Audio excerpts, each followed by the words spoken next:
Hello everyone, कैसे हैं आप लोग। आप सभी का मंडल फैमिली ब्लॉग में बहुत बहुत स्वागत है। आपको अगर मेरी वीडियो पसंद आती है तो लाइक करिए, शेयर करिए और सब्सक्राइब करना तो बिल्कुल नहीं भूलना।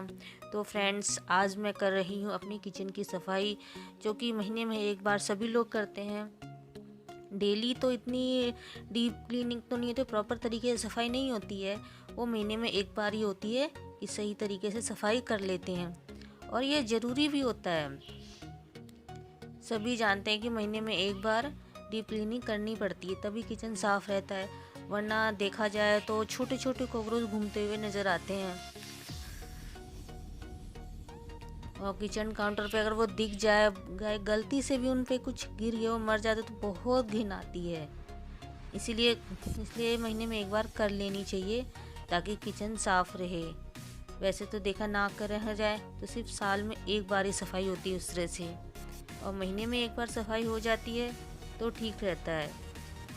किचन उतना गंदा भी नहीं लगता देखने में, और सफाई भी हो जाती है। और मैं तो ज़्यादा मैं महीने में सफाई इसलिए करती हूँ, क्योंकि जब वो जो स्टील के कंटेनर में जब तेल वगैरह उड़ता है, वो सब उस पर रह जाता है, जम जाता है। और प्लास्टिक के डब्बों पे सफाई करने में बहुत दिक्कत होती है। स्टील के तो उतनी दिक्कत नहीं होती है, बहुत जल्दी साफ़ हो जाता है वो। इसलिए मैंने सोचा कि आज मैंने किचन की सफाई कर लीजिए। वैसे पहले मैंने ऐसा कुछ नहीं सोचा था,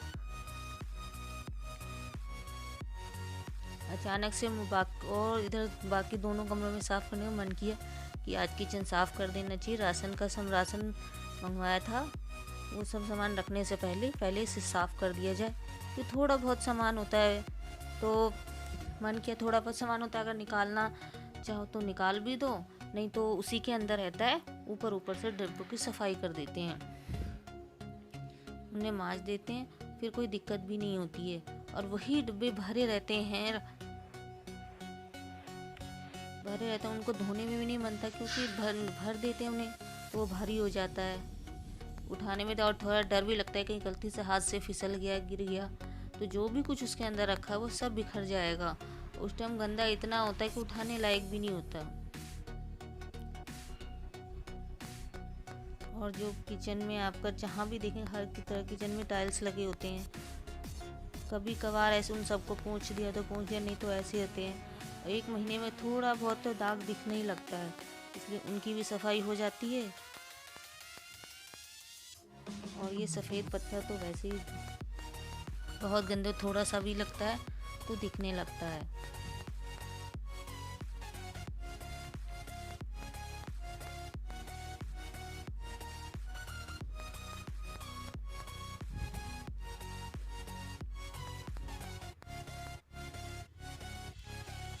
तो फ्रेंड्स, जब मैंने किचन की सफाई की शुरुआत तो पहले मैंने किया था, उसमें जो सुबह ब्रेकफास्ट बनाया था, तो उनके थोड़े बहुत बर्तन थे, वो मैंने पहले मांज के रख दिए।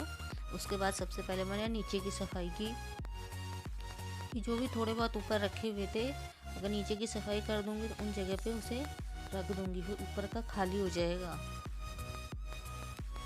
इस तरह से मैंने बड़े बड़े जो आटा और चावल के ड्रम रखे हैं, वो तो धोना पॉसिबल नहीं था, इसलिए मैंने उनको अच्छी तरह से पोंछ दिया था। गंदे तो हैं नहीं, जब खाली होता है तभी धोती हूँ, नहीं हुआ तो मैंने इन्हें वैसे ही पोंछ दिया। अच्छी तरह से पोंछ के फिर रख दिया। ज़्यादा गंदे होते हैं, या कभी ज़्यादा गंदे हो गए, या ठीक से सफाई नहीं होती, तो लगता है कि बहुत ज़्यादा। वैसे मैं धोती ही रहती हूँ हमेशा, जब खाली हुआ से जब दोबारा से भरने से पहले उसे धो देती हूँ। और गर्मी का टाइम होता है तो जाले कुछ ज़्यादा ही होते हैं। इस टाइम तो बहुत कम होते हैं कि विंटर सीजन है, कहीं थोड़ा बहुत दिखाई दिया तो दिया, नहीं दिया तो उतना नहीं होता बस। लेकिन वो टाइल्स हैं, ये तो गंदे हो ही जाते हैं। इनकी सफाई प्रॉपर तरीके से कभी कभार तो होती है, एक जैसे बोला था महीने में एक दिन। और जो किचन काउंटर के आगे की जो टाइल्स हैं, उनको तो मैं डेली ही पोंछती रहती हूँ, सही से सफाई होती रहती है, लेकिन नीचे की साइड नहीं होती।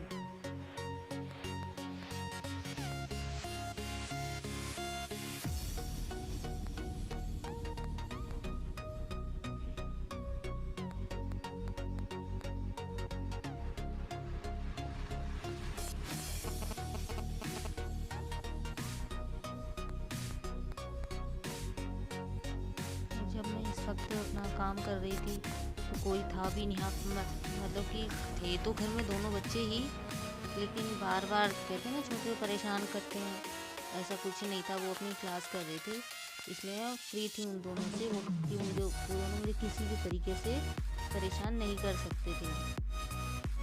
क्लास ओवर होगा तो भी कुछ कर सकते हैं, वरना नहीं। लेकिन फिर भी बीच बीच में मेरी छोटी बेटी कुछ ना कुछ बोलती रहती है। मैंने कि टीचर की बातें पूरी तरह से सुने, फिर बोले नहीं, वो बस थोड़ा सा सुना। पहले मेरे को बताने लगी कि मैम ने ऐसा बोला, मैम ने वैसा बोला। कई बार समझाना पड़ता, बताना पड़ता है कि टीचर जो भी कुछ बोलती है उसे ध्यान से सुनना है, लेकिन नहीं। अब मेरी नीचे की सफाई हो चुकी है, तो मैं ऊपर से उतार रही हूँ। एक एक करके ऊपर के जितने भी कुछ रखे थे सब मैंने नीचे उतार दिए थे। उसके बाद जो प्लास्टिक का पेपर मैंने डाल रखा है, क्योंकि वो गंदा तो होना, तो उनको भी मैंने गीले कपड़े से पोंछ दिया था। जब तक नीचे की सफाई की थी मैंने, तब तक वो भी सूख गया। वैसे ये सब चीज़ करते रहते, ये इतना गंदे तो होते नहीं है, लेकिन फिर भी मन नहीं मानता कि ये नहीं किया है। एक तरह से आदत सी बन गई है कि महीने में उनकी सफाई करनी ही करनी है। इस चीज़ की आदत पड़ जाती है तो वो करना ही है। ना मन करते हुए भी ना मन करता है कि हाँ कर देते हैं इस चीज़ का हमको। मैंने सारी चीज़ उतार ली है, और स्टील के जो डब्बे थे उनके में थोड़ा थोड़ा गर्म पानी डाल दिया,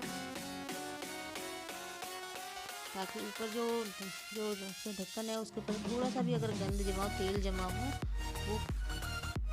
वो पिघल जाए और धोने में आसानी हो। उसी तरह, और इसके लिए मैंने अलग से लिख रखा है। तो एक गोल बना लिया था,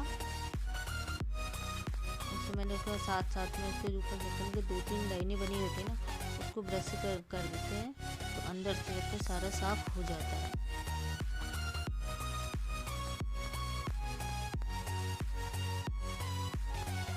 ऐसे करके मैंने जितने भी छोटे बड़े कंटेनर थे सारे को मैंने धो दिया है।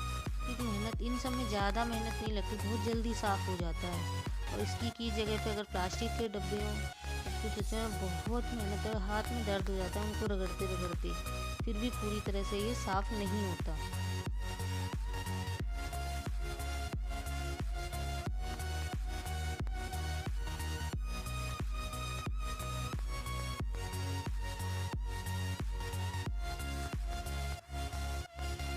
सारे जितने भी डब्बे थे सबको अच्छी तरह से माज एक बार मार दिया। फिर धोने के लिए मैंने एक बार ही किया। तो बारी बारी करने से कहते हैं ना, एक बार में सारे पहले उन्हें माज लिए थे, फिर मैंने उनको धोया।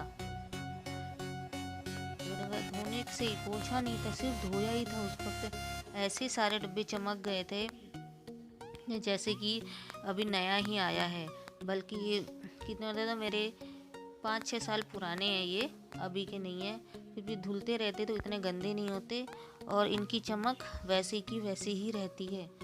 और अंदर से तो बहुत कम होता है, बहुत कम। क्या जब कभी खाली हुआ एक एक करके तो मैं उनको ऐसे धोती रहती हूँ, वरना ये तो कि महीने की सफाई में सारे डब्बे अंदर से धोए जाए, ऐसा नहीं होता। कोई खाली हो गया तो उसे साइड में कर दिया और उसे मैंने धो दिया। फिर धोने के बाद सूख जाता है तो मैं दोबारा से उसमें जिस चीज़ का भी होता है वो सामान उसमें डाल देती हूँ। और इस टाइम तो बस जो कुछ भी होता है उसके अंदर का उसके अंदर ही रहता है, मैं ऊपर से उन्हें साफ़ कर देती हूँ। अंदर से उतना गंदा भी नहीं होता जो कि करने की ज़रूरत होती है।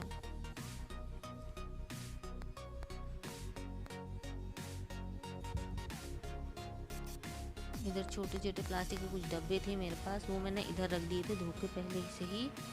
जो मेरी छोटी बेटी से पूछने को बन सका वो पूछा, और नहीं हो सका तो उसने वहीं छोड़ दिया। तो मैंने कह दिया कि मैं फिर इधर से आने के बाद, इससे फ्री होने के बाद मैं कर लूँगी। फिर उसने अपने तरीके से जैसे तैसे करके किया और फिर उन्हें छोड़ दिया। और जहाँ तक बताऊँ कि छोटी छोटी हेल्प तो करे थे, इतना बड़ा तो नहीं कर सकती, लेकिन छोटी छोटी हेल्प कर दिया। तो छोटी है, क्योंकि मेरी बड़ी जो है वो तो और है, कोई भी काम बोला जाए उसे, जब तक उसे 4 बार ना बोलो वो करने के लिए रेडी नहीं होती है। करती है पर एक बार कहने पर नहीं होती है, 4 बार बोलना पड़ता है। सही सबसे बड़ी बात है, उसे अपने पापा कहते कि कोई होमवर्क कुछ भी छूट गया तो पापा को शाम को क्या बोलना है कि मैंने ये काम क्यों नहीं किया, इसलिए वो जल्दी इन सब चीज़ों में आगे नहीं आती। मेरे यहाँ पर मैंने डब्बे रखे हुए थे, पानी निकल गए थे, थोड़े सूख भी गए थे और मैंने इस टाइम में थोड़ा सा कम करके फ़ैन चला दिया था, इससे डब्बे सूख गए थे।